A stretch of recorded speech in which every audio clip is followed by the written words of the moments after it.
Good morning, everyone. Welcome to SunUp on 7. It's a Friday episode, and we're excited to have this conversation right now as we talk about the life of Sir Manuel Esquivel. So I hope that you're comfortable wherever you are, your kitchen, your bathroom, your bedroom, going on your way to work, in your office, start warming up. Parents, invite your children to this conversation because it's going to be a conversation that all generations are going to enjoy and take something with them. So, to talk to us about the life of Sir Manuel Esquivel, we have Senator Darrell Bradley here with us on our couch. It's his first time on Sun Up on 7, so we're excited to have you here with us to engage in this conversation. Like I said, it's going to be something that I myself will enjoy, and I'm sure everybody will as well. But before we get into that, let's just do a quick checkup on how you're feeling this morning. Well, I'm good, and first of all, it is my first experience being on the show, and it's such an awesome pleasure to be here and just to reflect on what I think is really the life of an extraordinary Belizean. Thank Most you. definitely. I know people consider him a pillar when it comes to leadership, government, the way how politicians ought to act. And so I'm sure a lot of people can be able to take from this. I like the fact that Kevin invited younger viewers because some people would hear the name and not know exactly the legacy behind it and understand, the importance of Sir Manuel Esquivel. And so I'm thinking that this conversation can be able to shed some light, even understanding if, some of the decisions he made, but the rights of the people and how his thought process was going out. So I really appreciate this conversation.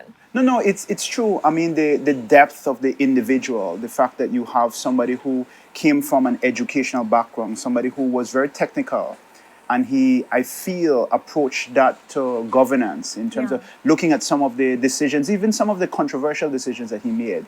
He was always very grounded in his belief in good government, in integrity, uprightness in public service, and really running the government in a way that is more technocratic. And I think that that was one of the criticisms that people had about him, but they could have never challenged his integrity and the purpose for which he made any decision.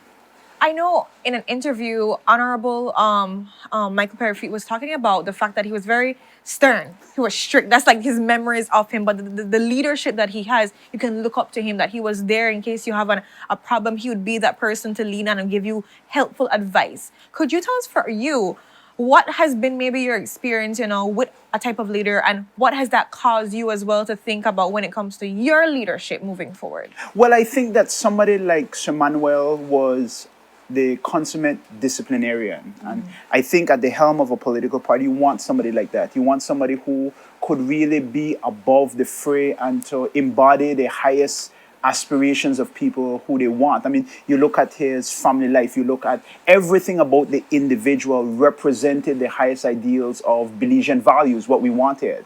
And when Sir Manuel was the leader of the United Democratic Party, I was just a newcomer in the UDP. And so as a young person, I saw him in the National Assembly. I used to go to political meetings. I was active in the YPF. And I really saw this larger than life figure giving speeches, representing Belizeans internationally. And he was a disciplinarian, but he was also a mentor to many people in the United Democratic Party, bringing people into the party and really like arbitrating the different personalities. When you're in a political Yeah. party, it's a lot of people who have very strong personalities, but you had this figure who was really above everything and was able to coordinate everything and was able to bring balance to everything. And when he spoke, I think that people listened. I think that a lot of people in his political career criticized some of the decisions that he made. For example, you had decisions like the retrenchment decision and so Yes. forth, which were quite controversial, but history would vindicate those decisions because whatever Sir Manuel did, you may not necessarily have agreed with it from a policy standpoint. You could have argued, but you could have never disputed the fact that his heart was always in the right place. He was always acting for the best interest of the Belizean people, and he did principally what he believed was right. Most definitely. I think that, like you mentioned, the retreatment was definitely a scene where many people were questioning the leadership of wondering, are you doing what's good for the people? Because there were so many people that lost jobs during that time. And so to think that when you're maneuvering through having people have to take a loss because it's for the greater good of the country, it's a hard place to be. Yeah, when you Yeah. single it out to yourself, you think like, Like wow. I'm the reason, because when you think about it, you can actually take ownership. Like I'm the reason that X, Y, and Z. So many Yeah. people have been able to lose their job. But then if you also look at why they had to lose their job, like what is the bigger picture? And a lot of times leaders have to really look at the bigger picture. But this is what I think is the greatness of the man, Sir Manuel, that he would have been able as a leader to look at the big picture. And leadership is about making tough decisions. Yeah. It's about doing things in many cases that would be unpopular. And one of the ways that I would kind of analyze that decision is that I believe that Sir Manuel was a very feeling person. He was very compassionate. He understood where Belizeans were, what they were enduring. So that was a very difficult decision for him. I know internally at the time there was a lot of dispute and debate within the United Democratic Party and the government at the day whether or not that was the right approach. And he would have done a lot of soul searching. He would have reflected upon the impact. But as a leader, as a father, as a statesman, as a person of principle, he would have come up and say, you know what, I think that this is the best course. To me, that really, it's a thing that people criticize him of, but I think it's his greatest strength as a leader, that you could look at everything and you could say, you know what, despite all the criticism, despite the fact that this will perhaps maybe end my political career, despite the fact that this may be very unpopular for the government and we will, which in fact did happen, lose an election, I know that this is right for the Belizean people. I know that the government purse strings are too big, that government is expending too much money on salaries and wages, which are problems that we still have with us today. I mean, you have the issue of the 10% pay cut for teachers. So this is going on repeatedly, and it's a struggle that leaders have. But somebody like Sir Manuel could have taken the bull by the horn, be very upfront about it. And one of the things that I recognize in that is that the chop that occurred then was equal to UDP and PUP. He did that across the board. There was no bias. There was no partiality. I still to this day have a lot of UDP friends who have said that my mom lost their job, my dad lost their job. So it was something that he felt was right. And it's something that people could argue whether or not it was right, but history would always validate the man because he was a person of principle. Yeah. And I think that that is something that throughout the world we could learn from, that Sir Manuel always did what he believed was right. We could say that that wasn't right, we could criticize him, but nobody could say that he wasn't guided by what he felt was moral and what he felt was necessary for the Belizean people. And I'm looking at some of the debates that we have in Belize about politics, and I think that that level of statesmanship, that level of integrity and character and principle-based leadership is something which really that we need. Most definitely. I know Mr. Finnegan had mentioned in the interview as well, too, speaking about Sir Manuel, is the fact that in his time, politicians were a lot different. Like they actually cared about the people. The mantle that they took up was to better the people. And now we fast forward here. Kevin has a thing where he said people don't trust politicians now. And the truth of the matter, it's the truth. Yeah. Like there is a negative connotation attached to the sweet symphonies that many politicians might sing into your ears, and the idea of not being genuine in what you want to do on the betterment of the people. I fast forward to right now in 2022 and looking at, the UDP and how its present state is, and seeing the leader that Sir Manuel was, what would you say would be his stance on how things were? Because, things are definitely, in shambles. Yeah. It's all over the place. And the idea of integrity, of being of service to the people, it kind of seemed, and people would say that it looked like it shoved out the door, if you look at that. Well, I would think even in Sir Manuel's time, he was a leader ahead of his age. And I think going back, there were instances during his time where people criticized politicians. It was different, as you said, than now. But one of the things that I will always admire the individual for is people across this country would resonate the fact that he was somebody of integrity. He was somebody of principle. He championed the idea of character in public service. People think of him as being very stern, as being a disciplinarian, and I think that perhaps comes from the time in which he grew up, his educational background and so forth. But as you said, he was a very compassionate and a very feeling person. He was a mentor and somebody who people could really empathize with, and he could relate a lot to people in the community. And I think that history will remember him as one of Belize's greatest leaders, not only members of the United Democratic Party, but the celebration of Sir Manuel's life comes from all three, and people recognize him as the leader for the time that we needed, somebody who elevated politics to a much, much higher level, which is a conversation that, as you said, we still have now. And I think one of the things that is important about celebrating his life is to really recognize that those values that he cherished, those values of character and integrity and principled leadership, those values of running the government in a way that is more technocratic but promotes the public good, making decisions based on principles and research and right thinking as opposed to quarrels and those things. Those are messages that we really will carry on even to this date. And it's sad because we have lost a great Belizean, but I think his legacy will be that. His mark on the Belizean political scheme will never be forgotten. Yeah. And the values that he brought will never be forgotten. Sir Manuel Esquivel came into position as a prime minister after 20 years of the PUP being in government. Yeah. And of course, I'm sure that was quite like an earthquake and a shift within the Belizean culture, Belizean politics in general. Is there like anything you feel that stood out from that change? And what really do you feel are changes that you feel that we're still seeing up to today? I mean, the retrenchment was one of the conversation that he's known for. But what other things would you say he should be recognized? Well, one of the things that I do believe is that Sir Manuel was a unifying figure. Okay. In terms of the history of the United Democratic Party. There would have been the elections in, I believe, 1978 and 79, when the United Democratic Party actually had or fell. The party was splintered then. Mm-hmm. And then coming into 1984, when he emerged as a unifying figure. And it's actually very telling even to today's date, because that type of leader is what we need now. Yes. So that if you know the history of the United Democratic Party, you would have seen that at that time there was really no United Democratic Party. The party was splintered between D. Lindo and other leaders who were just out there. And I think that Sir Manuel emerged out of the blue as somebody who just really captured, because of his charisma, because of his experience, his level of knowledge. He was somebody who was able to, bring people together and say, there will be a one united Democratic Party and we will move forward. And because of his strength as a leader, because of his ability to reach out to other people in the politics and unite under the banner of the UDP was able to win the 1984 elections, which was very shortly after. That was a monumental step. Yeah. And that was something people recognized, that the People's United Party at the time was this Hercules, this party that could not have been beaten because they were in government forever.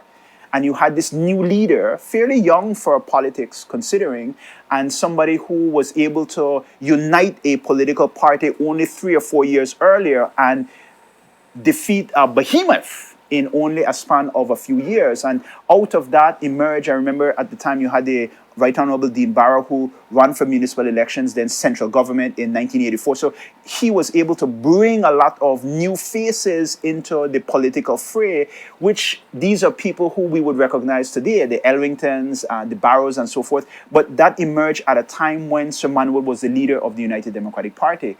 And I think, going back to your question, that's something that he would be remembered for, as a unifying figure and as somebody who could have really championed and overtaken the political establishment at the time. His contribution to the democratic process, the idea that we must in our country have a two-party system. That was something that at the time people did not really recognize, because people, older Belizeans would say at the time, you really had just a one-party system. You had the United Democratic Party and the other parties which were before it. You had the Honorable Philip Golson, who was always somebody who was in the Albert, but you really had this dominant political force, the People's United Party, and Manuel Esquivel really established the UDP as a viable, strong, unifying opposition, to the point where it was really a split, so that during his time you had shifts in government. 5 years for the People's United Party, 5 years for the United Democratic Party. And that was a change that never existed before. He started a democratic He process. started the two-party system. And he recognized and built the United Democratic Party into a viable, formidable opposition to the point where we have won 3 terms in government.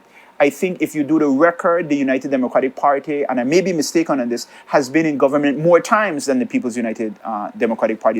It's been very close, but that was something that I would attribute Sir Manuel to, because before his time, the UDP was not known as that. He was the unifier, he was the champion, and in 1984, he would have led the party to its first victory. And that is something that's really in countries throughout the world unheard of.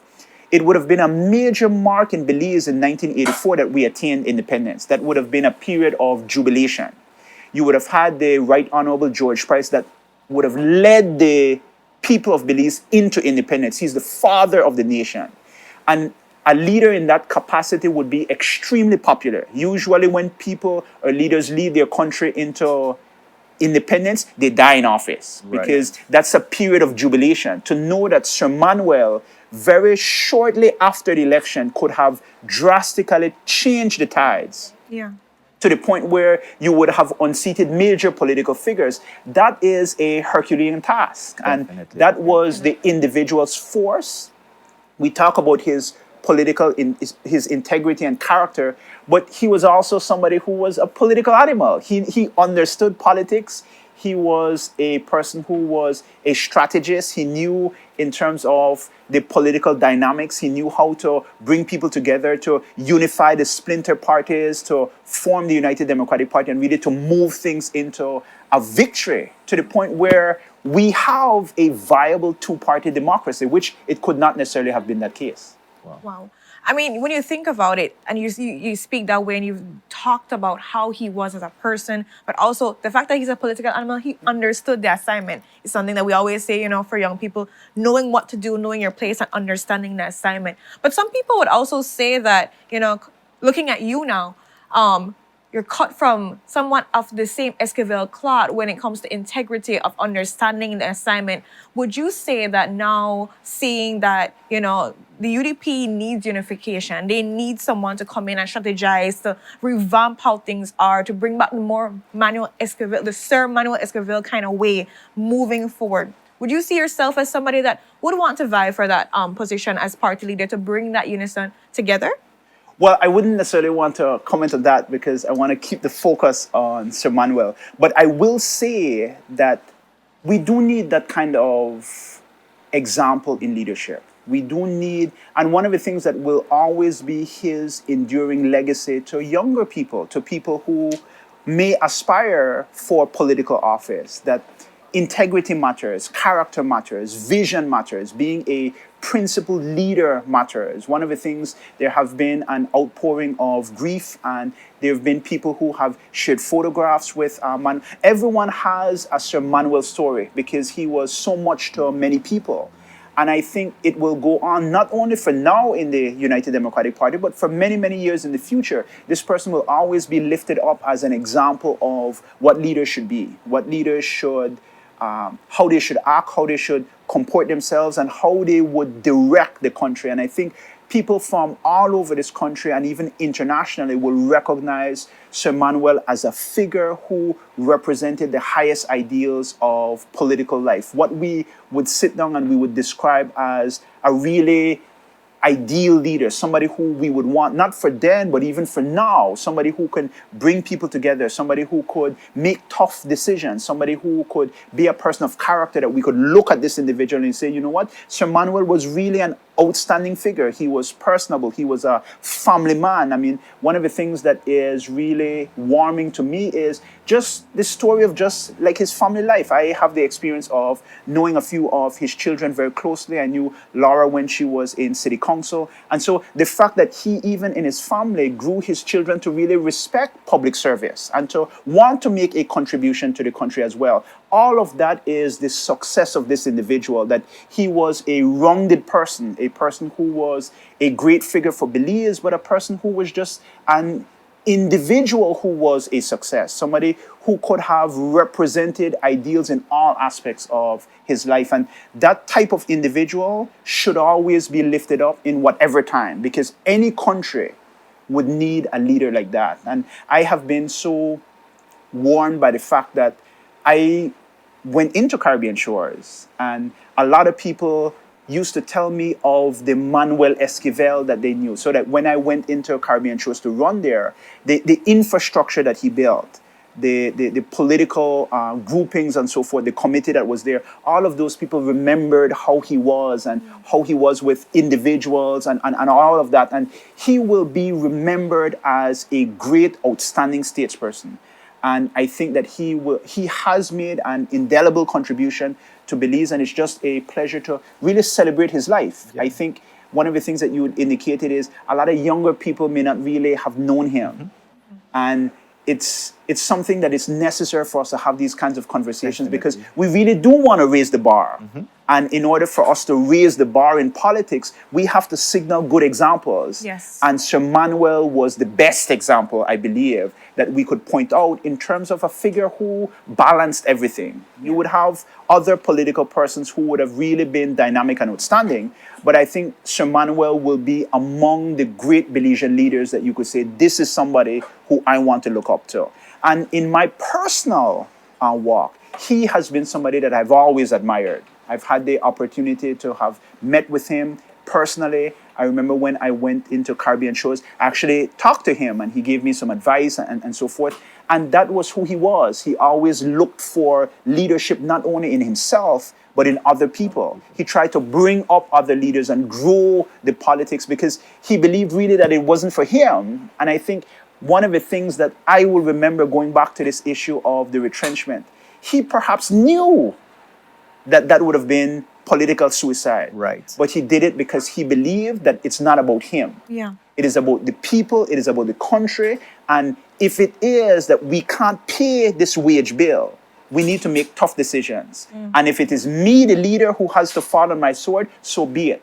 But it is for the good of the country. And that is a message that will resonate throughout the world. Well, Senator Bradley, you've done an amazing job in remembering the legacy of Sir Manuel Esquivel. It's been a warm conversation, and I'm quite inspired and speechless by a lot of things, because as you went along sharing how you viewed him, I felt his essence here, and I'm sure that a lot of viewers were able to feel that as well. So thank you for the wonderful job that you just did in remembering him. And I mean, for people that want to know more, I know Lady Esquivel wrote a book, She did. Still Waters, that did. you can be able to purchase and learn more about him. I mean, this is just one conversation of many that's supposed to be happening, but you can go deeper. You can ask the questions, and you have a book at hand that you can be able to peruse through and be able to learn more about the Right Honorable Sir Manuel Esquivel, his legacy that lives on and can live on through you. And for, like you said, Senator, the memories of so many people that he has touched lives with.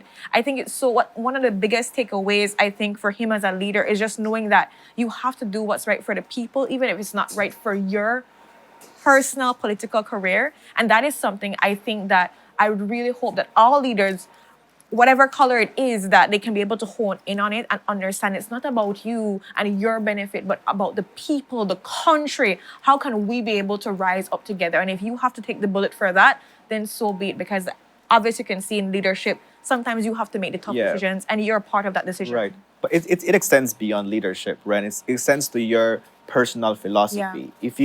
If you know this is who you are, this is the right thing for you to do, then do it. We're at the point where there's a lot of young people that fall pressure into wanting to fit in, wanting to do things that will make you the cool person. But at the end of the day, like, stick to really what is your essence for you to move forward and be yourself and thrive. So Their morals and principles are very keen to hone in on.